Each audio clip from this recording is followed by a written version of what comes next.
અંકલેશ્વર ડીએ Anandpura sports centre ખાતે ગુરુવારે ખેલ મહાકુંભ 3.0માં ખોખોમાં 700 સ્પર્ધકોએ અને ફૂટબોલમાં 32 ટીમોએ ભાગ લીધો હતો. ગુજરાત સ્પોર્ટ્સ ઓથોરિટી અને ભરૂચ જિલ્લા રમતગમત વિભાગ દ્વારા ખેલ મહાકુંભ 3.0નું આયોજન 6 જાન્યુઆરીથી કરાયું છે. અંકલેશ્વરના ડીએ આનંદપુરા સ્પોર્ટ્સ સેન્ટરમાં ગુરુવારે અંકલેશ્વર તાલુકા કક્ષાની ખોખો સ્પર્ધા યોજાઈ હતી, જેમાં 700 ખેલાડીઓએ ભાગ લીધો હતો, જ્યારે ફૂટબોલમાં જિલ્લાની 32 ટીમોએ જોડાઈ પ્રદર્શન કર્યું હતું.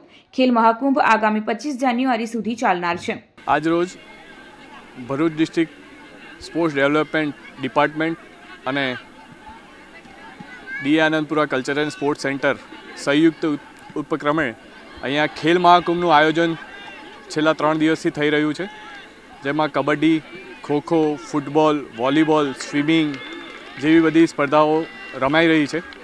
આજે ખોખો અને ફૂટબોલની સ્પર્ધા અહીંયા થઈ રહી છે, જેમાં ખોખોમાં 900 જેટલા છોકરાઓ પાર્ટિસિપેટ કર્યું છે અંકલેશ્વર તાલુકાના, અને ફૂટબોલમાં જેમાં 32 ટીમો થઈ છે, જે આખા ભરૂચ જિલ્લામાંથી 32 ટીમો અંડર 17ની ટુર્નામેન્ટ રમવા આવી છે.